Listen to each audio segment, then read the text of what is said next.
welcome back into Cherry Picking. Today's video looking at 3 best bets for Friday, April 21st. Recapping Tuesday's picks. Didn't do too hot, I'll say, but Oilers -1.5, that cash. That was a plus money winner, which was nice. Hyman, unfortunately, couldn't find the back of the net.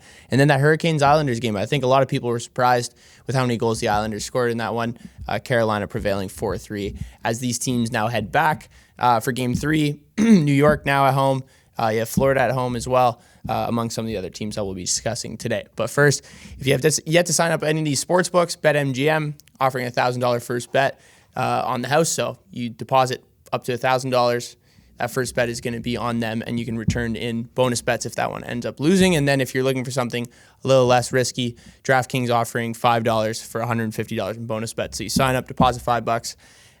Bet $5 on any team to win, and then $150 in bonus bets will appear in your account. So let's get into the picks for Friday. All right, so the first game we're going to be looking at are the Hurricanes and the Islanders, Game 3 here. I think this is really the best opportunity and probably the only game that the Islanders can steal from the Carolina Hurricanes. You know, first game at home for this team at the playoffs, in the playoffs, back at UBS Arena, which is probably going to be buzzing. I think also the Islanders surprised themselves and everyone else taking that Carolina team to overtime on the road.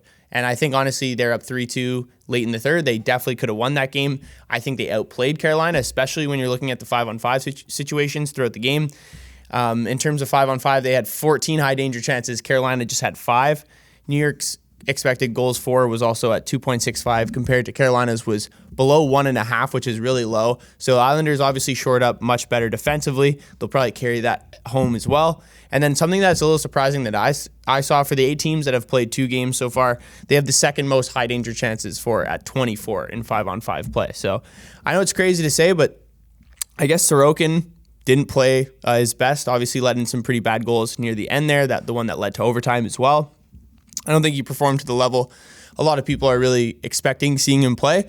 But the good thing for the Islanders, he plays way better at home than he does on the road. If you're looking at this season comparing his home and road splits, he had 20 wins compared to 11 on the road. His goals against average was sub 2, and on the road it was almost 2.88.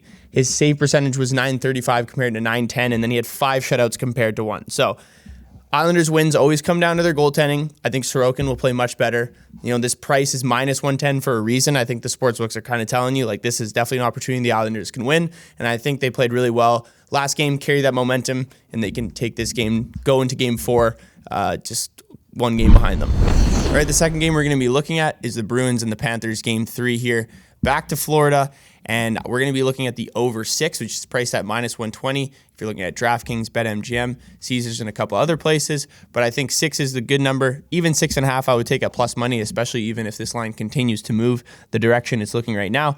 I think the pace we saw last game is what we should generally expect moving forward in this series, especially after a loss. Boston obviously isn't just going to roll over. On top of that, you have a Florida team heading home where they've played their best, especially in the offensive end. Florida was the 5th best team to the over this season at home at 24-17.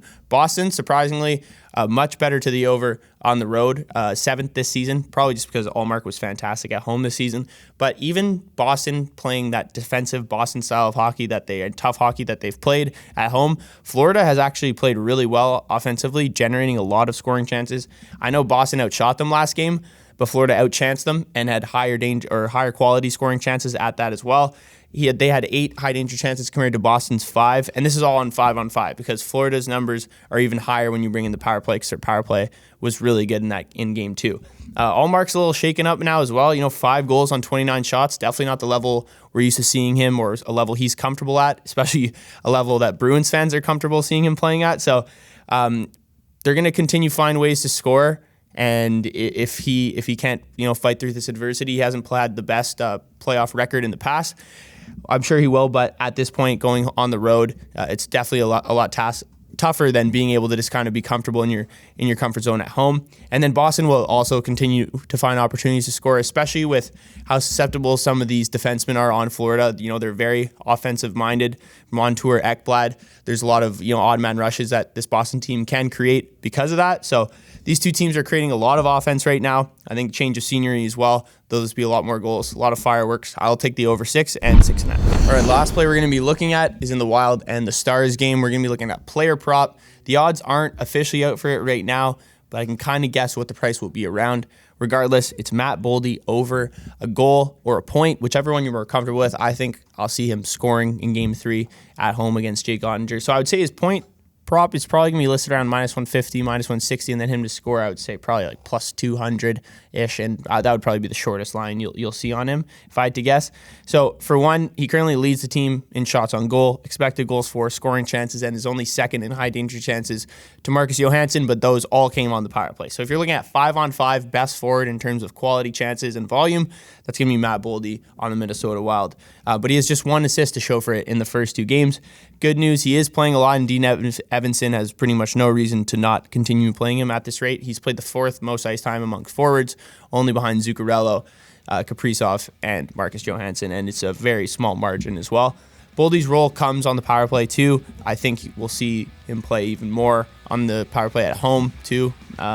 He had 35 points at home with 16 goals compared to 28 points on the road this season. And on top of that, he also had 18 power play points compared to 8 on the road, and that came with 5 goals as well while he's at home. So obviously plays much better in front of this home crowd. I think the Wild will be buzzing coming into Game 3 as well. XL Energy Center will also be a crazy atmosphere for this Dallas team to come into. So I think Boldy will definitely take advantage of that and either get an assist or find a way to score on the power play. All right, thanks for tuning in, everyone. Let me know what you thought of the picks today.